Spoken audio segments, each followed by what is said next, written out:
আপুনিও যদি 8, 10, 12 উত্তীৰ্ণ হোৱাৰ পিছত এক সুন্দৰ কাৰিকৰী কেৰিয়াৰ গঢ়িব বিচাৰে তেন্তে আসাম ITI 2026 আপোনাৰ বাবে এক সোণালী সুযোগ। DECTৰ অসম চৰকাৰৰ নিযুক্তি আৰু কাৰিকৰী প্ৰশিক্ষণ সঞ্চালকালয়ে ৰাজ্যৰ চৰকাৰী আৰু প্ৰাইভেট ITI ইনষ্টিটিউশ্যনত নামভৰ্তি আৰম্ভ কৰিছে। ষ্টুডেণ্টছ NCVT আৰু SCVTৰ অধীনত ইঞ্জিনিয়াৰিং আৰু নন ইঞ্জিনিয়াৰিং ট্ৰেডছত এডমিশ্যন ল'ব পাৰিব। তো এই আসাম ITI এডমিশ্যন 2026 হাইলাইটত যদি আমি চাওঁ, course name ITI trade admission session 2026-27 আৰু অৰ্গানাইজেশন DECT আসাম। এডমিশন মোডটো online, recognised by NCVT and SCVT national level আৰু এটা ষ্টেট লেভেল। কোৱালিফিকেশ্যন যদি ইয়াতে চাব 8, 10, 12 পাছ হ'লে এপ্লাই কৰিব পাৰিব। এপ্লিকেশ্যন মোডটো অনলাইন যোগে আবেদন কৰিব লাগিব আৰু ষ্টাৰ্টিং ডেট 26 মে 2026 আৰু ইয়াৰ লাষ্ট ডেট 11 জুন 2026। অফিচিয়েল ৱেবছাইটটো itiasam.nic.in।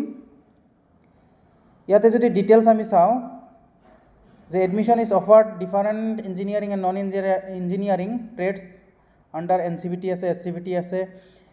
NCVT যিটো IMCৰ আণ্ডাৰত প্ৰাইভেটৰ নিচিনাই, SCVT under IMC COE trades. ইয়াতে এলিজিবিলিটি ক্ৰাইটেৰিয়া যদি আমি চাওঁ, এডুকেশ্যনেল কোৱালিফিকেশ্যনত আমি চাওঁ যে candidate must have passed 8 or class 10 from recognised board. 8 বা 10 পাছ বা 12 পাছ হ'লেও হ'ব। তাৰপিছত কিছুমান ট্ৰেডছত আপোনাৰ মেথমেটিক্স আৰু ছায়েন্স মেট্ৰিকত থকা দৰকাৰ হ'ব। এজ লিমিটত যদি আমি চাওঁ 14 বছৰৰ পৰা আপাৰ লিমিট নাই। Residency applicant must B permanent resident of Assam. ইয়াতে যদি নতুন ট্ৰেডছ কেইটা চাওঁ যে CNC mechanic technician, electric vehicle mechanic, industrial robotic technician আৰু নতুন কেইটামান ট্ৰেডছ আছে, যিটো চাই ল'ব আপুনি। ইয়াতে যদি আমি ফিজ বা মাচুল ষ্ট্ৰাকচাৰটো চাওঁ, অনলাইন আবেদন মাচুল ইয়াতে নট আপডেটেড, সাধাৰণতে নাথাকে। ফিজ যিটো এপ্লাই কৰাতে ফিজ নালাগে। আৰু যিটো চৰকাৰী আসনৰ বাবে নামভৰ্তি মাচুল, তাতে টিউশ্যন ফিজ 600, এইটো ইয়াৰলি হয়। আৰু কশ্যন মানি 250 টকা, যিটো ৰিফাণ্ডেবল হয়। ৰেজিষ্ট্ৰেশ্যন ফি 25 টকা আৰু চিকিৎসা পৰীক্ষা মাচুল 25 টকা। ট্ৰেইনিজ ইউনিয়ন ফিজ 350 টকা। এপ্ৰক্স 1200ৰ পৰা যদি 1500 আপুনি চৰকাৰী যিটো চিট, তাতে যদি চিট লাভ কৰে।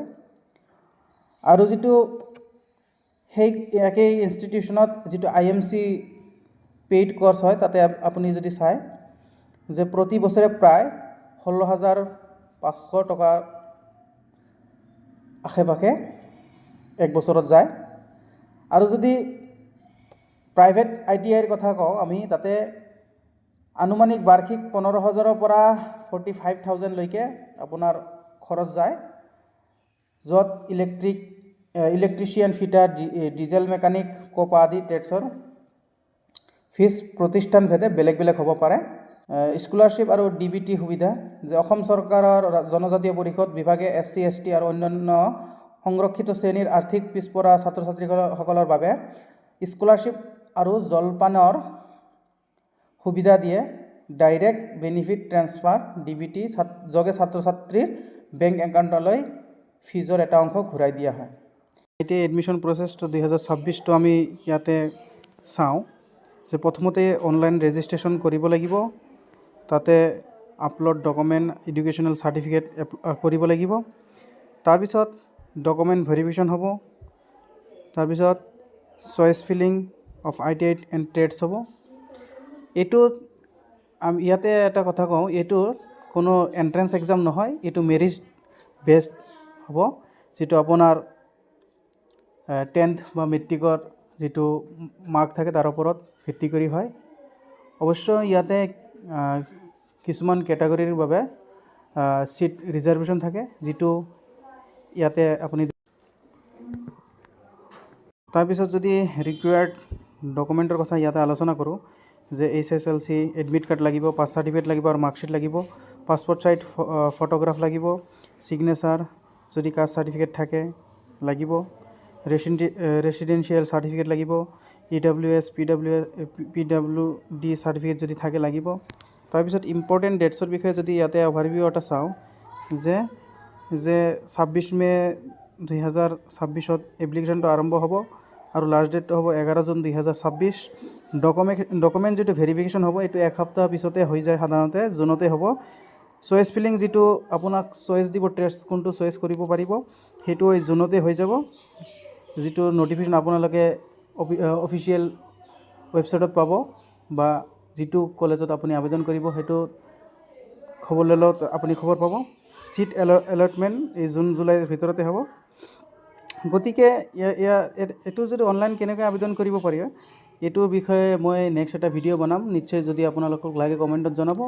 যে ফাৰ্ষ্ট অফ অল যিটো ITI অফিচিয়েল ৱেবছাইট আছে তাতে ভিজিট কৰিব লাগিব। অনলাইন এডমিশ্যন 2026 তাতে ক্লিক কৰি complete registration using mobile number and email ID দি fill personal and educational details carefully, upload document in prescribed format, যিটো ফৰ্মেটত খুজিছে, PDF বা JPGত যিমান চাইজত খুজিছে সেইসমূহ এটা ভিডিঅ' বনাই দিম। তো নিশ্চয় তাতে ভিডিঅ'টোত সকলো গম পাব, নিজৰ মোবাইলেদি এপ্লাই কৰিব পাৰিব। তো এইখিনি আছিল আজিৰ ভিডিঅ'টো। যদি ভিডিঅ'টো ভাল লাগে তেনেহ'লে নিশ্চয় ভিডিঅ'টোত এটা লাইক দিব, আৰু চেনেলটোলৈ যদি প্ৰথমবাৰৰ পৰা ভিজিট কৰিছে ছাবস্ক্ৰাইব কৰিব ল'ব, আগন্তুক এনেকুৱা ইনফৰ্মেটিভ ভিডিঅ' পাবলৈ। ধন্যবাদ।